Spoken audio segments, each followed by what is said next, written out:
σήμερα έχουμε την κυρία Άλτα Άννα Πάρκινς, συγγραφέα του βιβλίου «Εικόνες της Μάνης». Η κυρία Πάρκινς είναι απόφοιτος του Πανεπιστημίου Κορνέλ του Μπόστον, κάθισε 4 χρόνια στη Μάνη και στη Θεσσαλονίκη, όπου εδίδαξε στην Αμερικανική Γεωργική Σχολή Θεσσαλονίκης. Τώρα δίδει μια έκθεση στη βιβλιοθήκη Ντονέλ της Νέας Υόρκης με θέμα η Μάνη. Καλώς ήρθατε κυρία Πάρκινς στο πρόγραμμά μας, η Φωνή της Ελλάδος, και σας ευχαριστούμε που είχατε την καλοσύνη να έρθετε να μας μιλήσετε για την έκθεσή σας που δίνετε στη Νέα Υόρκη. Καλώς σας βρήκα. Χάρηκα πολύ να είμαι εδώ και να μιλήσω για τη Μάνη, γιατί μου αρέσει πολύ. We have with us this morning Ms. Alta Ann Parkins of Verona, New Jersey, who is here to discuss with us her 4-year stay in the Mani region of Greece. Ms. Parkins currently has an exhibit of photographs and drawings of the Mani at the Donnell Library Center in New York City. A graduate of Cornell University and the Boston Museum School, Ms. Parkins holds a master's degree in art education from New York University. She has taught art and art history in New York and lived for a number of years in Greece, both in Mani and in Thessaloniki. Ms. Parkins is the author of Pictures of the Mani, published in 1971. The work, which includes more than 80 of her drawings in a text in both English and Greek, was widely successful in Greece. A book on the island of Chios, also written and illustrated by Ms. Parkins, will be published in Greece this year. Κυρία Πάρκινς, μπορείτε να μας πείτε πώς, πότε και γιατί αποφασίσατε να πάτε σε αυτή τη γωνιά της Ελλάδος, στη Μάνη? Ποιος ήταν ο λόγος που σας έκανε να πάτε εκεί και να έχετε την έκθεση και επίσης να γράψετε το βιβλίο σας? Πρώτο άκουσα για τη Μάνη 1965 και ήταν μια έκθεση στην Νέα Υόρκη at the Museum of Modern Art και είχαν φωτογραφίες από όλο τον κόσμο και λέγεται Architecture without Architects, αρχιτεκτονική χωρίς αρχιτέκτονες. Και ήταν 2-3 φωτογραφίες από τη Μάνη εκεί και μία ήταν βάθια, ένα χωριό της Μάνης, και ήταν σπουδαίο πως ήταν οι πύργοι εκεί και με ενδιαφέρουσε. Και μετά δούλευα στην Ελλάδα, δούλευα στην Αμερικανική Γεωργική Σχολή Θεσσαλονίκης και μετά σε ένα πρόγραμμα κοινοτικής ανάπτυξης στην Μάνη. Και είδα τη Μάνη, είδα τους πύργους και τους ανθρώπους, μανιάτες, και νόμιζα θέλω να την δω από πιο κοντά. Διότι όταν δούλευα δεν είχε ώρες ελεύθερες να πάω να κοιτάξω, να χαζέψω, να δω τις εκκλησίες, και είπα θα πάρω ένα χρόνο για μένα και θα πάω να ζωγραφίζω τις εκκλησίες και τους πύργους και τους ανθρώπους, και αυτό έκανα. Και μετά έγινε ένα βιβλίο. Ms. Parkins, can you tell us how you first got interested in this part of Greece? Well, I had been working actually in the Mani, living in Sparta and traveling down into the Mani with a community development project. And I had to do public relations, and I was working with a handicraft program. And one Christmas time, friends of mine came down from Thessaloniki to visit, and we went for Christmas to Monemvasia, and then we went to the Mani. And we were in Yerolimena, and I was writing Christmas cards a little late, and they were taking long walks. And one of them said to me, well, what would you do if you could just do anything you wanted in Greece, if you had all the time you wanted? Where would you go? And I had been working in the Mani, but I never had any time to myself, to draw or to look at things and explore. And I knew that that's what I wanted to do, to walk around the Mani at my own pace and to make drawings. Θα συνεχίσουμε τη συζήτησή μας με την κυρία Άλτα Άννα Πάρκινς αφού ακούσουμε μερικά τραγούδια. Πώς βρήκατε τους ανθρώπους στη Μάνη, πώς βρήκατε τη ζωή τους? Καλά, οι Μανιάτες, όπως όλα τα πράγματα που λένε για τους Έλληνες, οι Μανιάτες είναι όλα αυτά και παραπάνω. Είναι πολύ περίφημοι άνθρωποι, πολύ φιλότιμοι, πολύ ίσως μαλώνουν μεταξύ τους όπως λένε, αλλά αυτοί έθιμοι, πώς είναι? Έθιμοι. Και χαρούμενοι. Όχι, custom.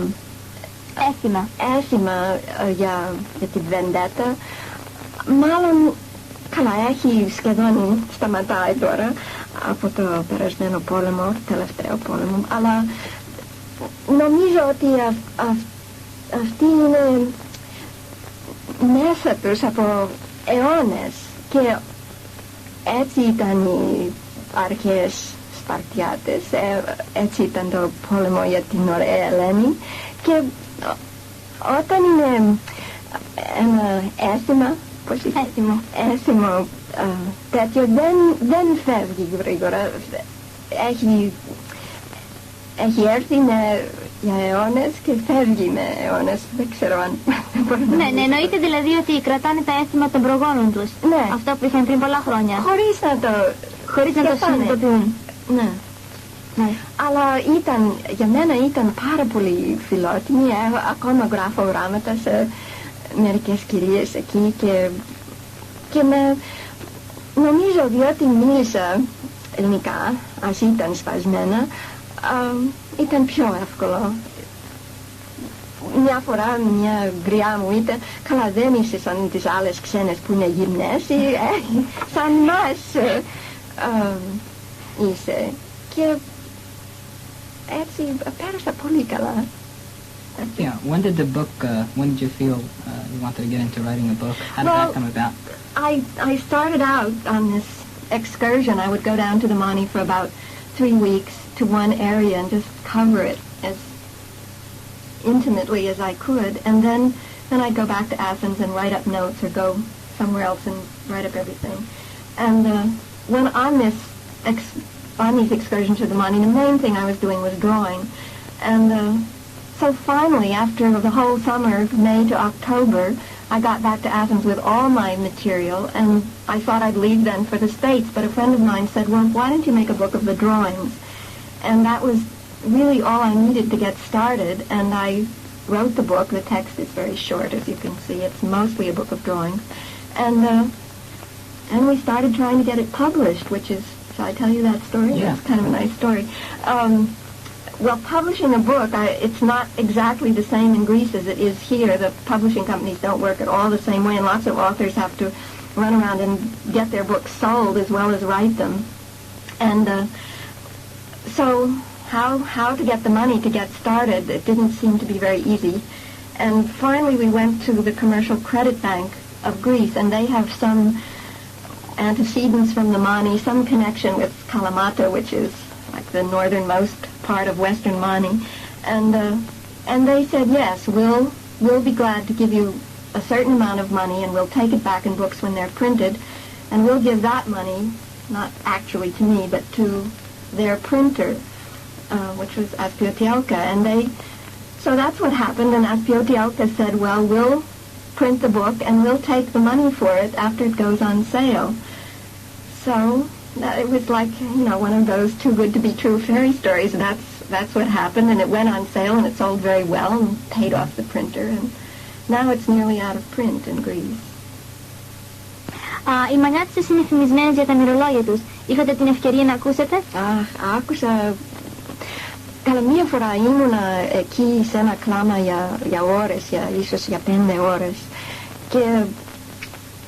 και πρώτη φορά που άκουσα τέτοια πράγματα, και πήγα σε αυτό το χωριό, ήταν στην Κέρια, και έχει εκεί μια πάρα πολύ περίφημη εκκλησία από 12ον αιώνα. 12ον αιώνα. Και έξω από την εκκλησία ήταν μαζεμένες 2-3 γυναίκες στην αρχή, και ήρθα από ένα διπλανό χωριό, και άκουσα κάτι και δεν ήμουν σίγουρη αν ήταν τον αέρα, αν ήταν διδίκια, αν ήταν τι ήταν, σαν αέρα, ο αέρας ήταν, και ήρθα πιο κοντά και πιο κοντά, και κατάλαβα ότι ήταν οι γυναίκες που μυρολογούσαν, και ήταν έτσι για ώρες, και σιγά σιγά ήρθαν και άλλες γυναίκες και άντρες, και σιγά σιγά οι φωνές ήταν πιο δυνατές, και τώρα δεν μυρολογάνε όπως τα παλιά χρόνια όταν τράβηξαν τα μαλλιά τους και κλαίγαν. Όχι, κλαίνε και τώρα, αλλά είναι κάτι πολύ δυνατό και κάτι για ένα ξένο σαν απίστευτο, και νομίζω ότι έχω ακούσει μερικοί που λένε καλά δεν είναι καλό για καλά να κλαίνε τόσο πολύ, αλλά νομίζω ότι με όλα αυτά τα κλάματα παίρνουν έξω, Βγάζουν το καημό τους έξω. ναι, και ότι είναι πολύ σπουδαίο. Πολλές φορές εδώ κλείνω με όλα τα λυπημένα πράγματα μέσα και δεν λέμε, και νομίζω ότι κάνει καλό για τους ανθρώπους, και δεν είναι μόνο για εκείνο που πέθανε, αλλά λένε κάθε μία τα πόνα της. Το πόνο της. Και όχι μόνο τις γυναίκες, και οι άντρες μυρολογάνε. Οι άντρες μυρολογάνε. Ναι, στην προσιλιακά μάνη, και εκεί μυρολογάνε πολλά οι άντρες. Μια φορά ήμουνα στο λεωφορείο, πήγα από Πορτοκάιο, όχι, Πορτοκάιο δεν έχει δρόμο, από Δημαρίστικα Λάια, τώρα που έχει δρόμο, μέχρι Κότρανα, και ο οδηγός μυρολογούσαν, ναι. Δηλαδή το έχουν σαν τραγούδι κατά κάποιον τρόπο. Λίγο σαν τραγούδι, ναι. Όταν θέλουν κάτι να πούνε. Και αυτές οι γυναίκες που ούτε πήγαν στο σχολείο, ούτε ξέρουν να διαβάσουν, έχουν memories, πώς είναι, μνήμη, καταπληκτικές, και όταν ακούνε ένα μυρολόγιο μια φορά, την άλλη μέρα μπορούν να σας τραγουδήσουν το λόγο. Αν είναι μία ώρα, μισή ώρα, το ξέρουν όλα. Έχω ακούσει ότι στη Μάνη υπάρχουν οι περισσότεροι ηλικιωμένοι άνθρωποι από τους νέους. Είναι αλήθεια αυτό? Σωστά έχεις ακούσει. Η Μάνη, όπως ξέρεις, δεν υπάρχει πολλές δουλειές για τους ανθρώπους. Όπως είπα, ότι είναι στην Ελλάδα, πιο πολύ είναι στη Μάνη, και στην Ελλάδα είναι δύσκολο για ένας άντρας με γυναίκα να βρουν δουλειές, και στη Μάνη χειρότερο. Υπάρχουν ελιές, υπάρχουν μέλισσες, και τέρμα, τι άλλο υπάρχει. Υπάρχουν πέτρες, και στα αρχαία χρόνια ήταν, δεν θυμάμαι, quarries πώς είναι, όταν κόβουν τις πέτρες, δεν θυμάμαι την λέξη, ήταν ένα σπουδαίο που είχαν κόκκινο μάρμαρο στην Λάγια πάνω, κοντά στην προφήτης Ηλίας. Και τώρα είναι ένα μικρό quarry, λακκομείο, ναι, στο πύργο Δηρού, αλλά έχει δουλειές για 3 άντρες ίσως. Για πολύ λίγους ανθρώπους. Ναι. Και έτσι έχουν stores, μπακάλικα και διάφορα τέτοια. Δύσκολο να βρει δουλειά. Δεν έχω φεύγει από την ερώτημα. Όχι, αυτή ήταν η ερώτηση, ότι είναι περισσότεροι γέροι. Οι νέοι φεύγουν από εκεί. Και φεύγουν επίσης διότι όταν φτάνουν στην ηλικία να πάνε στο γυμνάσιο, αν δεν μένουν μέσα στην Αριόπολη κοντά που έχει γυμνάσιο, ή μέσα στο Γήθιον, Καλαμάτα, τέτοια μέρη, αν μένουν μακριά πρέπει να στείλουν τα παιδιά να μένουν στην Αριόπολη, και ίσως 5-10 παιδιά μένουν μαζί, τα πιο μεγάλα μαγειρεύουν για τα μικρά, και πάνε έτσι στο γυμνάσιο. Η μητέρα έρχεται κάθε Σάββατο με το ψωμί για όλη την εβδομάδα, και έτσι περνάνε. Αλλά αν θέλει να είναι όλοι μαζί η οικογένεια, φεύγουν για τον Πειραιά, και έτσι φεύγουν από τα χωριά. Ήμουνα σε ένα χωριό που είχαν 9 άτομα και 2 γέροι, και η άλλη οικογένεια είχαν 3-4 παιδιά, και τώρα μάλλον είναι μόνο 2 γέροι, γιατί έχουν φτάσει τα χρόνια για σχολείο.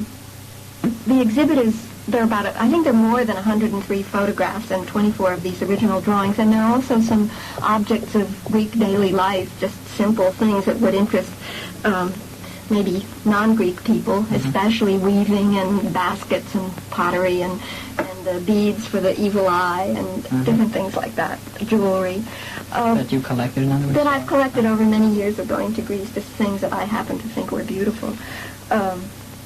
But the exhibit is arranged to kind of give a story of the Mani. If you go there, it's as if you've taken a trip to Mani, and there's a section on landscape, which is very treeless, barren, olive trees that grow there, hardly taller than a person.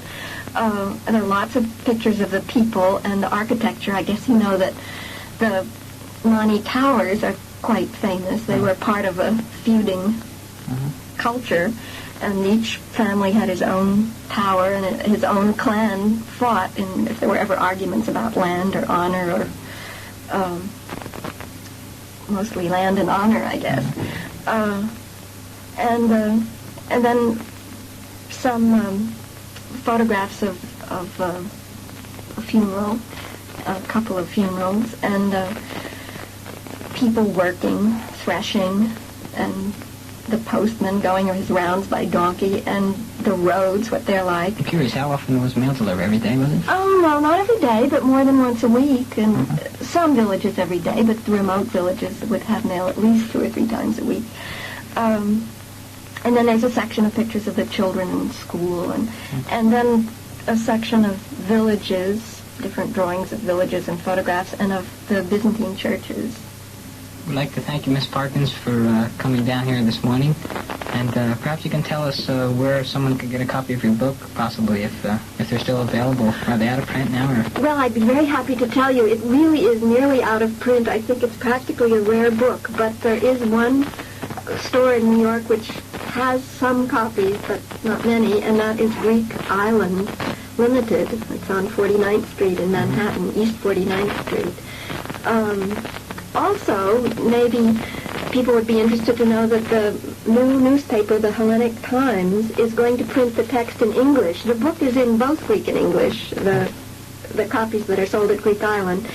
And of course that has all the pictures in, but the text in English and 1 or 2 pictures each week will be printed for 5 weeks in the Hellenic Times, 1 section each week.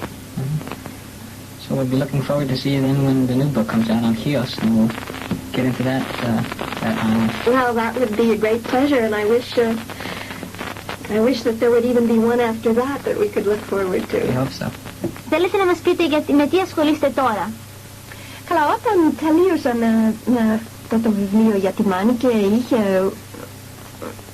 πήγε πολύ καλά στην Ελλάδα, και δεν ξέρω αν έχω καιρό, αλλά θέλω να σου πω μια μικρή ιστορία για αυτό, διότι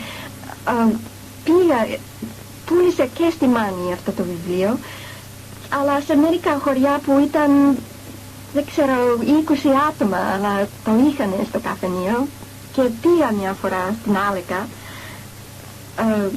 και ρώτησα πώς πάει το βιβλίο, και εκείνος εκεί μου είπε, καλά, κάθε ένας που έρχεται έχει το βιβλίο. Ήρθαν 2 Γερμανοί προχθές και είχαν το βιβλίο, και ένας που πουλάει ορολόγια, και έχει έρθει από την που δεν θυμάμαι, από την άλλη ακροτήρη, όχι από τη Μάνη, και κοντά στο Μεσόνιο, όχι Μεσόνιο, πιο βορειά, και είχε πάει στη Μάνη να πουλάει ορολόγια, αλλά δεν είχε πώς να ξέρει τι χωριό που ήταν, δεν έχουν πινακίδες που λένε τι χωριό είναι, και πέρασε σε ένα καφενείο και ρώτησε, έχει ένα χάρτη που μπορώ να αγοράσω, και εκεί ήταν μια φίλη μου, είχα δουλέψει μαζί την όταν δούλευα στο πρόγραμμα για κοινοτική ανάπτυξη, και είπε, έχω ό,τι θέλετε για τη Μάνη, έχω ένα βιβλίο, έχει χάρτη μέσα κτλ. Και το πήρε, και ήταν 150 δραχμές, αλλά το πήρε, και έτσι ταξίδευε στην Ελλάδα με το βιβλίο, και είχε φτάσει στα Άλεκα που ήταν κάτω, μέσα, και είχε είχε σκίσει. Ναι, είχε σκίσει την χάρτη και την itinerary, πώς είναι, που λέει για όλα τα περιεχόμενα. Ναι, όχι, οδοπορικά, κάτι τέτοιο. Οδηπορικό. Ναι. Και είχε στη τσέπη του και έτσι ταξίδευε. Και καλά, δεν νομίζω ότι πρέπει να σκίσω με βιβλία, αλλά χάρηκα όταν άκουσα αυτό. Ναι, από μια μεριά ήταν ενδιαφέρον. Αλλά μετά από όλα αυτά, the success, πήρα μια άλλη δουλειά να κάνω ένα βιβλίο για την Χίο, όπως έχετε πει στο πρόγραμμα. Αλλά αυτό το βιβλίο δεν ξέρω πότε θα βγει. Λένε, δεν ξέρω, it has been postponed. Έχει μεταβολθεί. Αλλά έχω κάνει πολλά σκίτσα και είμαι ευχαριστημένη και έχω γράψει τα κείμενα και ίσως μια μέρα θα δούμε. Σας το ευχόμεθα και ελπίζουμε ότι θα μπορέσετε να το κυκλοφορήσετε. Και δυστυχώς μετά από αυτό δεν έχω πρόγραμμα. Θα ήθελα πολύ να πάω στην Ελλάδα, είμαι πολύ ευτυχισμένη, αλλά θα ήθελα να πάω με ένα πρόγραμμα με κάτι άλλο να κάνετε πάλι. Ήθελα να μάθω, κυρία Πάρκινς, πού μάθατε τα ελληνικά τόσο ωραία, δηλαδή έχετε γεννηθεί στην Αμερική και από πού μάθατε τα ελληνικά? Μου αρέσει ότι λέτε ότι είναι ωραία, αλλά ξέρω είναι λίγο... Όχι, δεν θαυμάστε ελληνικά. Λίγο σπασμένα.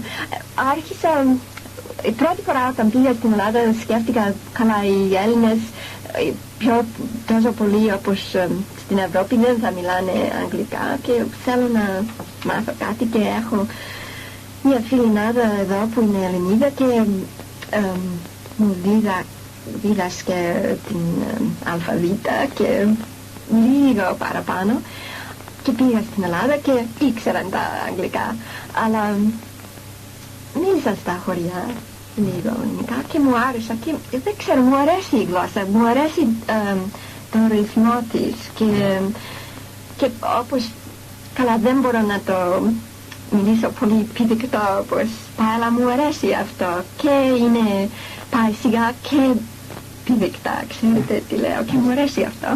Και όταν γύρισα σκέφτηκα δεν μπορώ να αφήσω την γλώσσα διότι ήταν πολύ δύσκολο να μάθω ότι έμαθα και πήγα για μαθήματα μια φορά στην Ελλάδα και μετά ξαναπήγα στην Ελλάδα και σιγά σιγά έμαθα ως τώρα, αλλά δεν είναι αρκετά. Τώρα ακούω στο ραδιόφωνο και να την έχω στα αυτιά μου.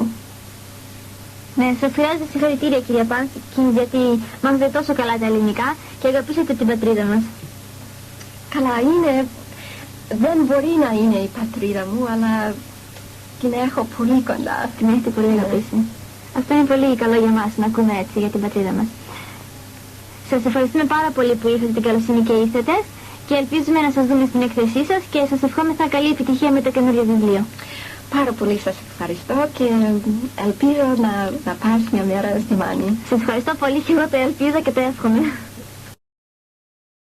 Την περασμένη εβδομάδα είχαμε μαζί μας την κυρία Πάρκινς που μας μίλησε για τη Μάνη. Σήμερα έχουμε ένα μικρό μέρος από την ομιλία της. Όταν πήγατε στη Μάνη, είσαστε μόνοι σας ή είχατε και άλλους συνεργάτες μαζί σας?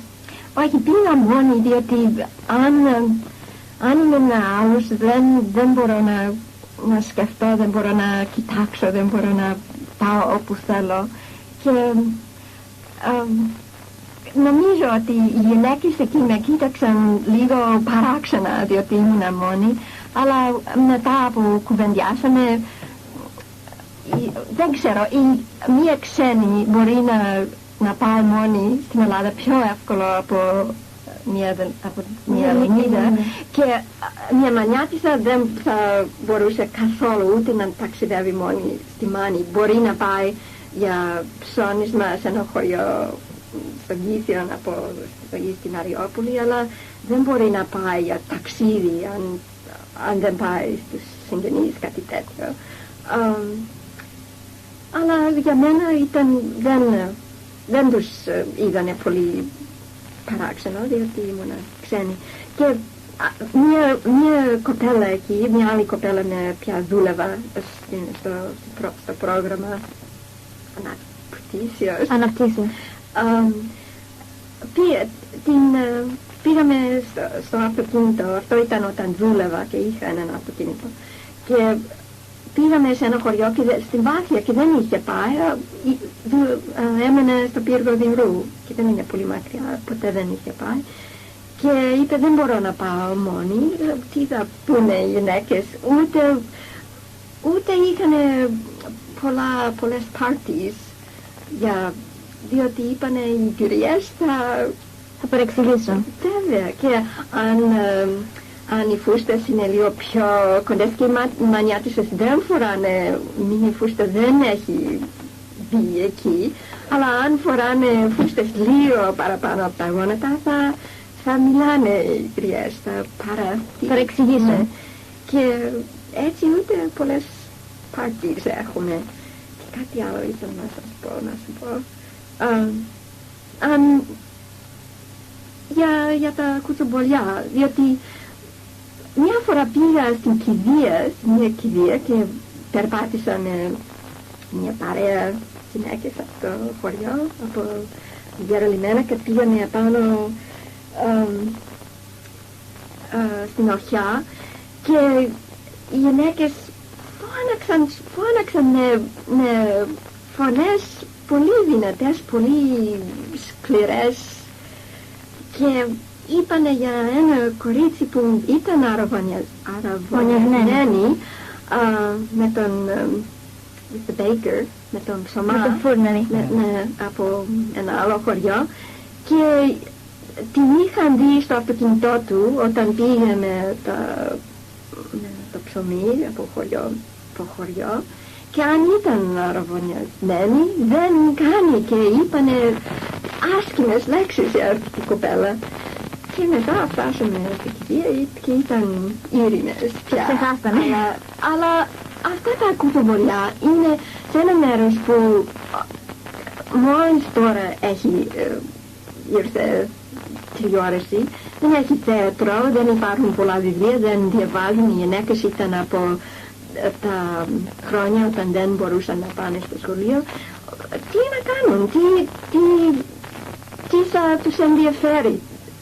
Και γι' αυτό δηλαδή κοτσομπολεύουν. Είναι σαν θέατρο, σαν ραδιόφωνο, σαν όλα αυτά μαζί, αλλά και ίσως κάνουν κακό, αλλά έχουν κάτι να κάνουν. Ναι, έτσι.